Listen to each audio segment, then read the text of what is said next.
ప్రకాశం జిల్లా ఈదుముడి గ్రామంలో తమ పొలంలో గొర్రెలు మేపారనే కారణంతో గొర్రెల కాపరులపై కమ్మ సామాజిక వర్గానికి చెందిన వారు దాడి చేయడాన్ని ఖండిస్తూ వైసీపీ ఆధ్వర్యంలో నిరసన తెలిపారు.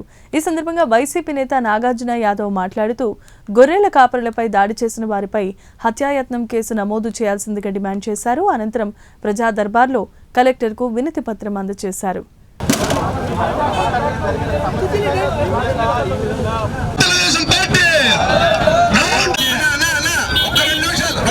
సెపరేట్ చట్టం తయారు చేయాలి వాళ్ళకి. ఇప్పుడు వాళ్ళు కులాన్ని ఏమని తిట్టారు? కులాన్ని తిట్టమైంది చెప్తాడు కమ్యూనిటీకి గొర్రెల పెంపకందారులకి ప్రత్యేక చట్టం తిడుతున్నా కానీ బాబాయ్ బాబాయ్ బాబాయ్ అంటూనే ఉన్నాడు. ఆ వీడియో చూస్తే తెలిసింది. ఇష్టం వచ్చినట్టు తిడుతున్నారు. ఎందుకు తిడుతున్నారు తెలియకుండా కొట్టను తిట్టను ఎందుకంటే భాష మాట్లాడేటప్పుడు హరియం శ్రీనివాస్ గారికి అదేవిధంగా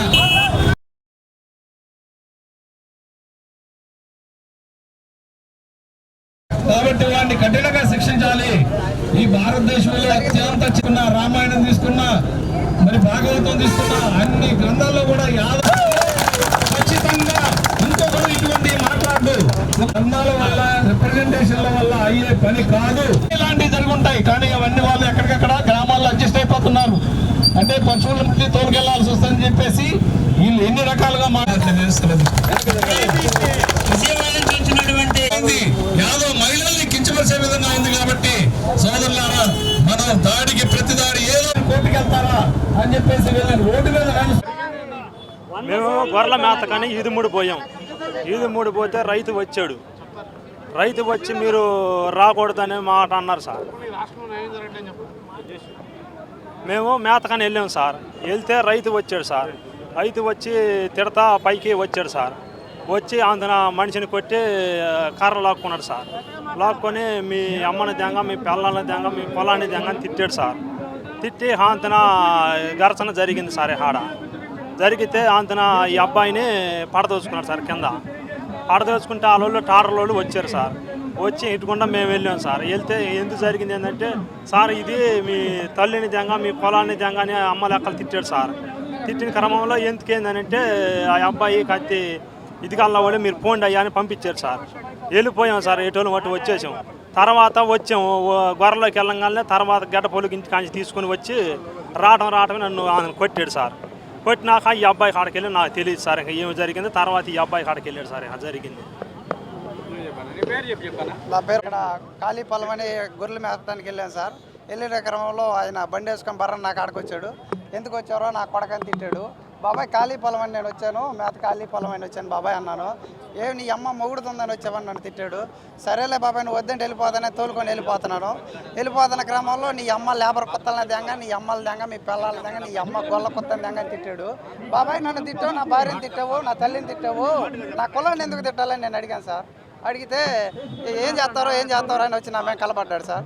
కలబడేసరికి అతను కర్రలాక్కు తలకబెట్టుకొట్టి కర్రలాక్కోపోయాడు. నేను కర్ర ఇవ్వలేదు సార్. సువేది అతను ఒక పొట్లు పడితే మొక్క ఇరిగి అతను కొంచెం గడ్డం తగి అట్లా అయ్యాడు సార్.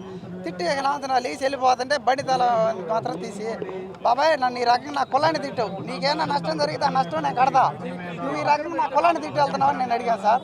అడిగితే అతను టాటర్లలో ఫోన్ చేస్తే వాళ్ళు వచ్చారు. వచ్చి అయ్యా అన్న నన్ను ఈ రకంగా తిట్టారు అని చెప్పాను. వాడు మంచాడు కాదులా మా దరి మేపుకొని అన్నారు.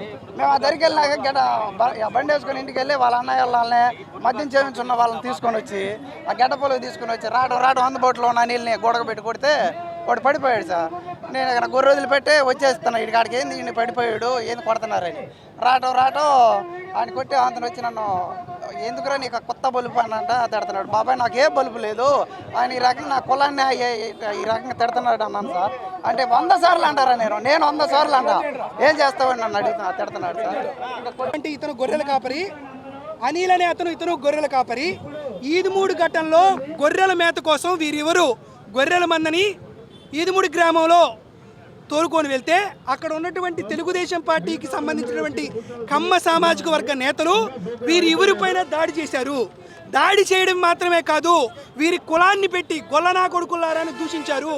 వీరి తల్లిని వీరి భార్యని మిమ్మల్ని చంపితే దిక్కెవరు అని వీరందరినీ దాడి చేసి తెలుగుదేశం పార్టీ కార్యాలయం లోపలికి కూడా ఈడ్చుకెళ్ళి వీరిపైన దాడి చేసేటువంటి సంఘటన ఈరోజు ఆంధ్రప్రదేశ్ రాష్ట్రంలో జరుగుతుంది. కాబట్టి వైఎస్ఆర్ కాంగ్రెస్ పార్టీ తరఫున యాదవ ప్రముఖులు అందరితో డిమాండ్ చేస్తుంది ఏంటంటే, ఖచ్చితంగా ఈ అంశానికి ఎవరైతే వంతపాడారో అంటే సిఐ శేషగిరిరావు గారు కానీ, జిల్లా కలెక్టర్ కానీ, జిల్లా ఎస్పీ కానీ ఈ అంశానికి బాధ్యత వహించాలి. గొల్లలు అని పేరు పెట్టి పిలిచి వారిని తిట్టి కులం పేరుతో దూషించి వీరి జాతుల్ని, వీరి తల్లిదండ్రుల్ని ప్రశ్నించి వీరిపైన గొడ్డలితో నరకాలని ప్రయత్నం చేశారు. ఇతను గోడ జారింది. అయినా కమ్మవారిపైన ఇటువంటి హత్యాయత్నం కేసు నమోదవల. ఉల్టా ఈ యాదవుల పైన ఈ అబ్బాయిని కొట్టి వీడు గోడ జారేటట్టు వీరిని కొట్టి వీరిపైన కూడా తిరిగి ఉల్టా కేసు పెట్టేటువంటి పరిస్థితి నెలకొన్నది. కాబట్టి ఈరోజు యాదవ్ ప్రముఖులతో మేము కలెక్టర్ గారిని సంప్రదిస్తున్నాం, కలెక్టర్ గారి దగ్గరికి వెళ్తున్నాం. కలెక్టర్ గారి దగ్గరికి వెళ్ళి ఖచ్చితంగా వీరిపైన దాడి చేసిన వారిపైన హత్యాయత్నం కేసు బుక్ చేయాలి. వారిని ఖచ్చితంగా అరెస్ట్ చేసి రిమాండ్కి పంపించాలి. వీరిపైన ఏదైతే చేశారో ఆ ఎఫ్ఐఆర్ని రద్దు చేయాలి. దాంతోపాటు కూటమి ప్రభుత్వాన్ని డిమాండ్ చేస్తుంది ఏంటంటే, ఎట్టి పరిస్థితుల్లోనూ దీనిపైన జ్యుడిషియరీ ఎంక్వైరీ చేయాలి. గొర్రెలు, మేకలు, ఆవులు తిరగడానికి ఖచ్చితంగా స్వేచ్ఛాయుతమైనటువంటి విధంగా మాకు చట్టం చేయాలి. బీసీ రక్షణ చట్టం తీసుకురావాలి. లేని పక్షంలో ఖచ్చితంగా చంద్రబాబు నాయుడు గారు కానీ, ఈ కూటమి ప్రభుత్వం కానీ జరిగినటువంటి దారిని నైతికంగా వారే సపోర్ట్ చేస్తున్నారని మేము నమ్మాల్సి వస్తుంది. ఎందుకు చెప్తున్నామంటే, స్వయానా ఈదుమూడి గ్రామ వాస్తవ్యులు ఈరోజు సిఎస్గా పనిచేస్తున్నటువంటి సాయి ప్రసాద్ గారు. అదేవిధంగా ఇదే గ్రామాన్ని చంద్రబాబు నాయుడు గారు P4 కింద దత్తత తీసుకున్నారు. చంద్రబాబు నాయుడు గారు దత్తత తీసుకున్నటువంటి ఇదే గ్రామంలో బీసీల పైన, గొల్లల పైన, యాదవుల పైన కులం పేరుతో దూషణ జరిగి కులం పేరుతో వారిని కొట్టి కులం పేరుతో వారిని చంపాలని అంతమొందించాలని ప్రయత్నం చేస్తారు. ఖచ్చితంగా కూటమి ప్రభుత్వం యొక్క అండదండలతోనే ఈ కార్యక్రమం జరుగుతుంది. కాబట్టి బాధితులైన వీరందరికీ న్యాయం చేయాలని వైఎస్ఆర్ కాంగ్రెస్ పార్టీ డిమాండ్ చేస్తుంది. మిగతా విషయాలు వీరు చెబుతారు.